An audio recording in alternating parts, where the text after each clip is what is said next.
La flecha falló mi cabeza por 3 pulgadas y se enterró en el árbol detrás de mí con un golpe repugnante. Me congelé, mi corazón explotando en mi pecho mientras miraba a los 12 guerreros pintados emergiendo de la selva, sus cuerpos cubiertos de ceniza blanca y lo que parecía sangre seca. El más alto, el líder, sostenía una lanza con punta de hueso humano, y cuando me sonrió, sus dientes habían sido afilados hasta terminar en puntas. No estaban allí para capturarme, estaban allí para cazarme. Lo que sucedió a continuación te impactará. Mi nombre es David Chen y soy documentalista de vida silvestre. Pasé 15 años filmando en algunos de los lugares más remotos de la Tierra, el Amazonas, Papúa Nueva Guinea, la cuenca del Congo. Pensé que lo había visto todo. Estaba equivocado. En agosto de 2018, mi equipo y yo estábamos en lo profundo del Amazonas Occidental, cerca de la frontera entre Brasil y Perú, documentando tribus indígenas no contactadas para un documental de conservación. Se nos había concedido un permiso excepcional para filmar en una zona restringida, pero con instrucciones estrictas: observar desde la distancia, nunca hacer contacto, nunca interferir. Durante 2 semanas todo salió según lo planeado. Filmamos varias tribus desde posiciones ocultas, capturando imágenes increíbles de su vida diaria. Nuestro guía local, un brasileño llamado Paulo, conocía el territorio como la palma de su mano, nos mantuvo a salvo, nos mantuvo invisibles. Luego, en el día 15, todo salió catastróficamente mal. Habíamos montado el campamento cerca de un río, a unos 13 kilómetros de nuestro punto de extracción, donde un helicóptero nos recogería a la mañana siguiente. El equipo constaba de 5 personas: yo, mi camarógrafo James, la técnica de sonido María, nuestro guía Paulo y nuestro consultor de seguridad Derek, un ex militar contratado para mantenernos a salvo en territorio peligroso. Esa tarde, mientras el sol se ponía sobre el dosel, Paulo se puso rígido de repente. Estaba mirando al otro lado del río, con el rostro pálido. «Tenemos que irnos», susurró, «ahora mismo». En la orilla opuesta, apenas visible a la luz menguante, se encontraba un grupo de figuras. No se movían, solo nos observaban. Había quizás 20 de ellas, perfectamente inmóviles, como estatuas talladas en la sombra. «¿Quiénes son?», preguntó James. La voz de Paulo tembló. «Los Yaguanagua los llaman los Caguajiba do Río Pardo, la gente fantasma. Hay historias, historias antiguas. Tenemos que irnos, ahora». Pero Derek, nuestro tipo de seguridad, no estuvo de acuerdo. «No podemos viajar de noche, demasiado peligroso. Nos iremos al amanecer». Fue la peor decisión que tomamos. La matanza en el campamento. Me desperté con gritos. El campamento era un caos, las llamas envolvieron 2 de nuestras tiendas, figuras oscuras se movían a través del humo, silenciosas y eficientes. Salí de mi saco de dormir justo cuando una mano me agarró el hombro. Paulo me jaló atrás. «¡Corre! ¡Hacia la selva! ¡Corre!». Corrí. Detrás de mí los sonidos eran horribles, más gritos, los golpes húmedos, la voz de Derek gritando órdenes que fueron interrumpidas. Choqué contra la maleza, las ramas rasgándome la cara, Paulo en algún lugar delante de mí en la oscuridad. Un grito atravesó la noche, la voz de María, aguda y aterrorizada, y luego, de repente, silencio. Corrí más fuerte, mis pulmones ardiendo, guiados solo por la forma apenas visible de Paulo delante. Corrimos durante lo que parecieron horas, pero probablemente fueron solo 20 minutos antes de que Paulo se finalmente detuviera en un pequeño claro. Ambos jadeábamos, sangrando por docenas de cortes.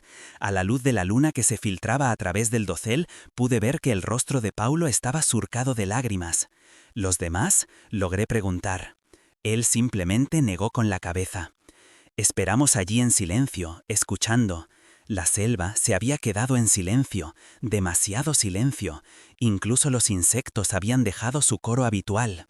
Luego, transportado por la brisa nocturna, llegó un sonido que me heló la sangre.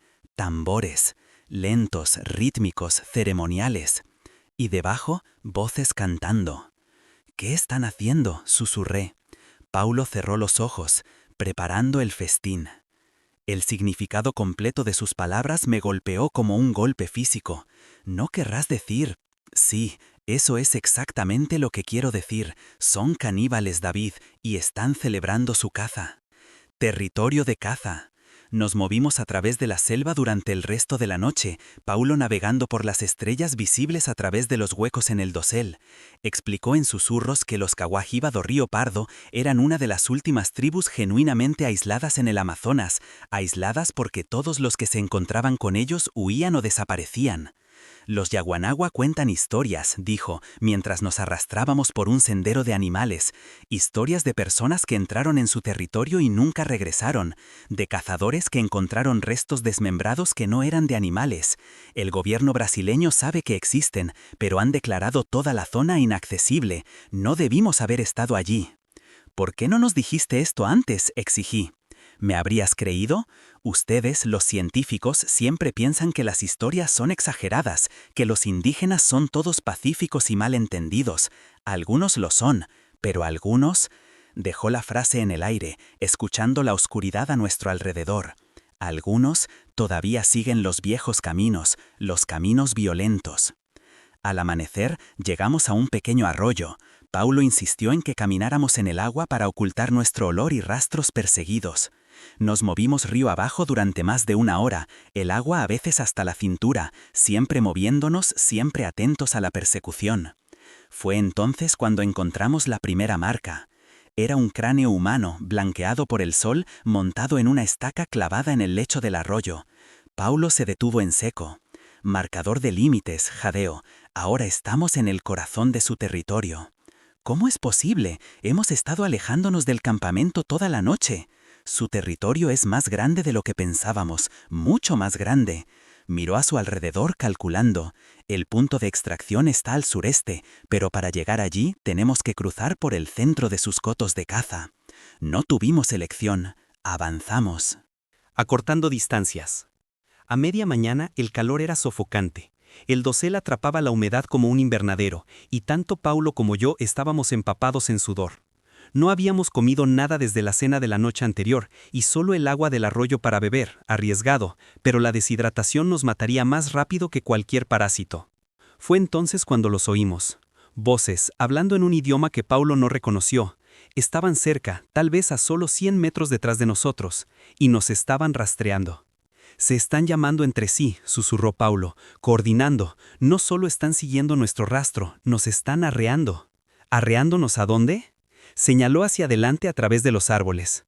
En la distancia pude ver un claro, y en ese claro humo se elevaba de las hogueras. Su aldea, nos están conduciendo hacia su aldea. Cambiamos de dirección inmediatamente, dirigiéndonos directamente al este, abandonando el sigilo por la velocidad. Detrás de nosotros las voces gritaron, habían notado nuestra desviación. La caza se estaba acelerando. Durante las siguientes 3 horas jugamos un desesperado juego del gato y el ratón a través de la selva. Cada vez que pensábamos que los habíamos perdido, escuchábamos ese distintivo llamado, un silbido agudo que resonaba a través de los árboles, y sabíamos que habían retomado nuestro rastro. El conocimiento de la selva de Paulo nos mantuvo vivos. Nos guió a través de la maleza más espesa, donde era más difícil rastrearnos. Encontró un arroyo fangoso donde nos cubrimos de barro para ocultar nuestro olor y confundir a sus perros, si es que tenían perros. Incluso nos hizo volver sobre nuestro propio rastro una vez, y nos escondimos en el hueco de un enorme árbol de ceiba mientras 3 cazadores pasaban a menos de 3 metros de nosotros. Esos 3 hombres eran aterradores de contemplar. Sus cuerpos estaban pintados con intrincados patrones de blanco y rojo. Huesos humanos colgaban de sus cuellos y muñecas, traqueteando mientras se movían. Cada uno llevaba un arco y un carcaj de flechas, además de una cuchilla tipo machete atada a la cintura. Pero fueron sus ojos los que nunca olvidaré. Escaneaban la selva con una intensidad que nunca había visto, leyendo el bosque como tú o yo leeríamos un libro. Estos no eran salvajes primitivos tropezando por el bosque, eran depredadores superiores en su elemento, y nosotros éramos la presa. Después de que pasaron, Paulo y yo esperamos 30 minutos completos antes de movernos de nuevo. Cuando finalmente salimos del árbol, Paulo revisó su brújula. Estamos a solo 6 kilómetros del punto de extracción, dijo, pero es casi mediodía, el helicóptero no vendrá hasta mañana por la mañana, tenemos que sobrevivir otras 21 horas. La emboscada. A primera hora de la tarde llegamos a una cresta con vistas a un valle. Debajo pudimos ver el punto de extracción, un pequeño claro al lado del río donde aterrizaría el helicóptero. Parecía tan cerca, tan seguro, pero entre nosotros y la salvación se encontraban 3 kilómetros de densa selva y no teníamos ninguna duda de que los cazadores todavía nos estaban rastreando. Podríamos intentar correr, sugerí, llegar allí y esperar. Paulo negó con la cabeza. Mala idea, si nos encuentran en el claro estamos atrapados, sin cobertura, sin dónde correr, mejor quedarnos en la selva donde tenemos opciones. Tenía razón, pero cada fibra de mi ser quería correr colina abajo y esperar en el punto de extracción. El costo psicológico del miedo constante me estaba agotando más rápido que el agotamiento físico. Encontramos un lugar escondido entre algunas rocas, con buena visibilidad de los accesos, y nos acomodamos para esperar el día. Nos turnamos para vigilar mientras el otro intentaba descansar, aunque el descanso era casi imposible con la adrenalina corriendo por nuestras venas. Alrededor de las 3 p.m., Paulo de repente me agarró del brazo y señaló. Debajo de nosotros, moviéndose a través de la selva con gracia fluida, había un grupo de caza de unos 15 guerreros. Estaban dispersos en un patrón de búsqueda, revisando metódicamente cada escondite, moviéndose en la dirección general del punto de extracción.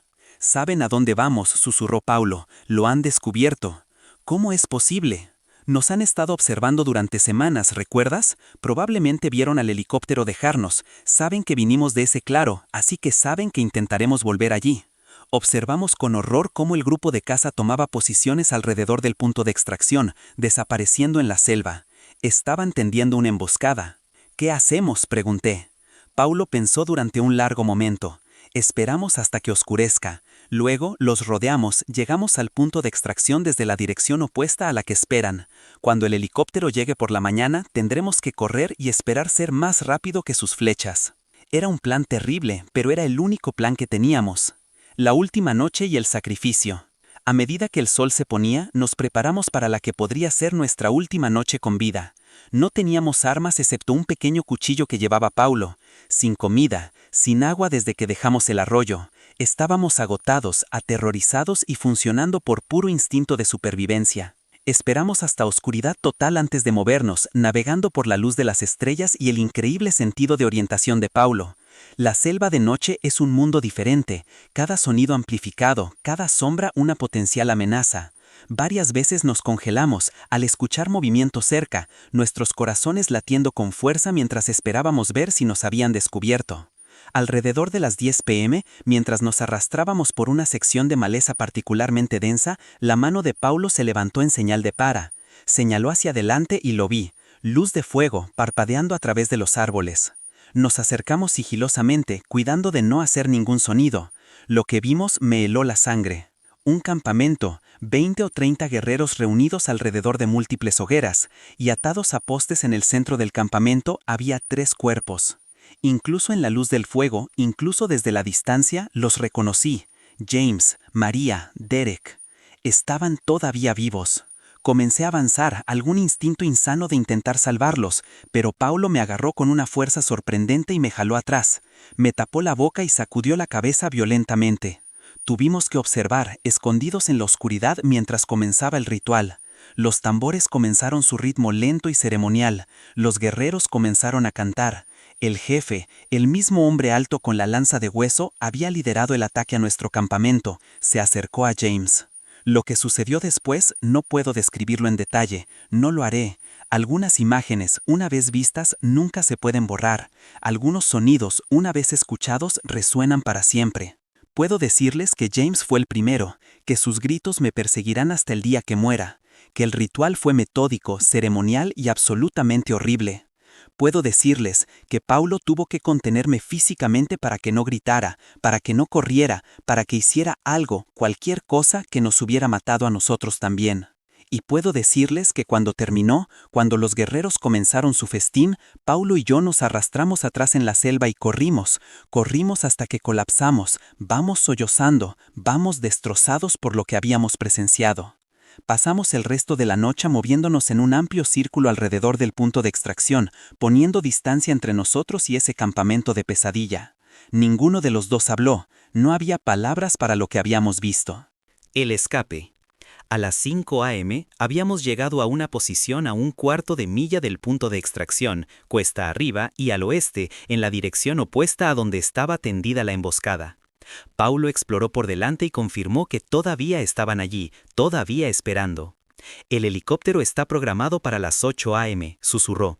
Cuando aterrice, corremos, no nos detenemos por nada. Si uno de nosotros cae, el otro sigue. ¿Entendido? Asentí. Esperamos, viendo cómo el cielo se iluminaba lentamente de negro a gris a azul pálido. Cada minuto se sentía como una hora, cada sonido nos hacía saltar. A las 7:45 a.m. lo escuchamos, el golpe distante de las palas del helicóptero. «Prepárate», dijo Paulo. El sonido se hizo más fuerte. Debajo de nosotros pudimos ver a los guerreros removiéndose, preparándose para nuestra llegada esperada desde la selva en el lado opuesto del claro. El helicóptero apareció sobre la cresta, un hermoso Eurocópter que parecía un carro del cielo. Dio un círculo una vez, luego comenzó su descenso hacia el claro. «Ahora», dijo Paulo, «corre». Salimos de nuestro escondite y nos estrellamos colina abajo. Debajo de nosotros, los guerreros se dieron cuenta de su error, veníamos por detrás de ellos. Se dieron la vuelta, gritando, levantando sus armas. El helicóptero estaba aterrizando, sus palas aplanando la hierba. Pude ver la cara sorprendida del piloto mientras dos figuras embarradas y ensangrentadas corrían hacia él desde la selva, con una docena de guerreros pintados persiguiéndonos. Una flecha silbó junto a mi cabeza, otra se enterró en el suelo a mis pies. El helicóptero tocó tierra. El piloto ya estaba tirando hacia atrás del colectivo, listo para despegar en el momento en que estuviéramos a bordo. Paulo era más rápido que yo, más joven, en mejor forma. Llegó al helicóptero primero y se zambulló por la puerta abierta. Yo estaba a 3 metros detrás de él, mis pulmones gritando, mis piernas como goma. 1,5 metros. 1 metro. La mano de Paulo se extendió, agarró mi brazo y me jaló hacia el helicóptero justo cuando una flecha se incrustaba en el asiento donde había estado mi cabeza un segundo antes. «¡Vamos, vamos, vamos!», le gritó Paulo al piloto. El helicóptero saltó hacia el cielo.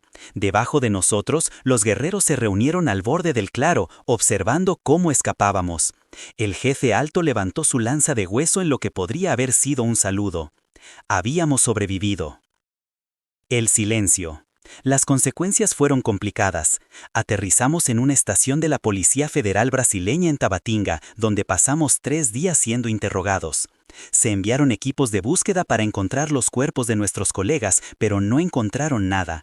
El campamento había sido abandonado, toda evidencia había sido eliminada. El gobierno brasileño declaró oficialmente las muertes como un accidente, perdidos en la selva, y selló los archivos. No querían un incidente internacional por una tribu no contactada.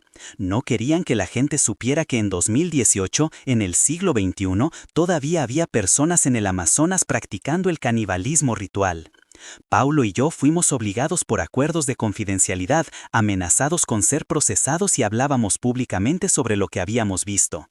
Esta historia, lo que les estoy contando ahora, es la primera vez que he roto ese silencio. Porque la gente necesita saber, el mundo necesita entender que hay lugares donde la civilización moderna no ha llegado, donde las prácticas antiguas continúan sin cambios, donde cruzar un límite invisible puede costarte la vida de la manera más horrible imaginable. Nunca regresé al Amazonas, dejé por completo la realización de documentales. Ahora trabajo como consultor, asesorando a compañías de producción sobre la evaluación de riesgos para rodajes remotos. Mi trabajo es asegurarme de que lo que le sucedió a mi equipo nunca le suceda a nadie más. Pero sigo teniendo las pesadillas, todavía escucho los tambores, todavía veo el rostro de James en esos momentos finales.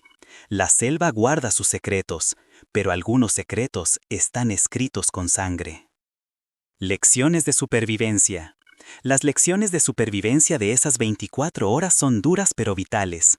Conoce tu territorio.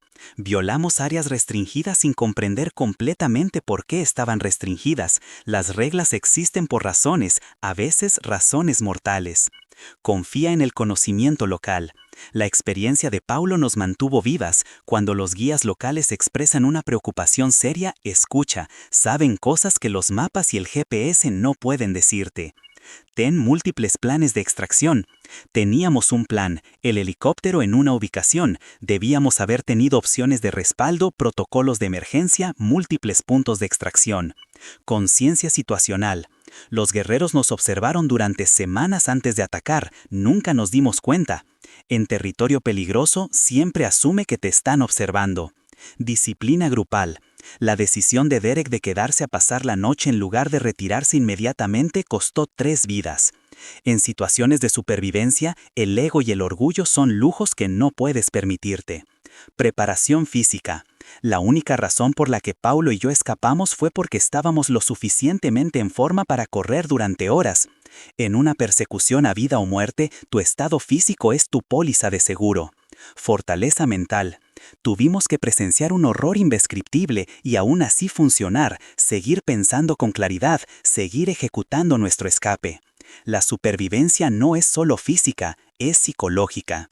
Respeta los límites indígenas. No todas las tribus quieren contacto, no todo aislamiento se debe a la falta de exposición. Algunos grupos tienen razones muy específicas para permanecer separados y esas razones no siempre son benignas. La lección más difícil, a veces sobrevivir significa dejar gente atrás, significa tomar decisiones imposibles, significa vivir con una culpa que nunca se desvanece. Pienso en James, María y Derek todos los días. Eran buenas personas, haciendo un trabajo significativo, tratando de documentar y proteger culturas en peligro de extinción. No merecían lo que les pasó. Pero a la selva no le importa el merecimiento. No le importan tus intenciones o tu educación o tu creencia de que todos los humanos son fundamentalmente iguales. En algunos lugares, las viejas reglas siguen aplicándose. Depredador y presa, cazador y cazado, supervivencia del más rápido, el más inteligente, el más afortunado. Tuvimos suerte, nada más. Si encontraste importante esta historia, si te hizo pensar de modo diferente sobre los viajes remotos, sobre las tribus no contactadas, sobre los riesgos que tomamos por la aventura y el conocimiento, por favor dale me gusta y suscríbete. Comparto historias de supervivencia no por entretenimiento, sino por educación. Cada historia tiene lecciones que podrían salvar tu vida algún día. Y recuerda, el mundo todavía tiene lugares salvajes, lugares donde los humanos no son el depredador superior, lugares donde cruzar el límite equivocado significa que no volverás. Respeta esos lugares, respeta a las personas que los llaman hogar, incluso cuando sus prácticas nos horroricen, porque a veces sobrevivir significa saber a dónde no ir. Gracias por escuchar la historia más difícil que he contado. Te veré en el próximo video, asumiendo que pueda dormir esta noche sin que las pesadillas regresen.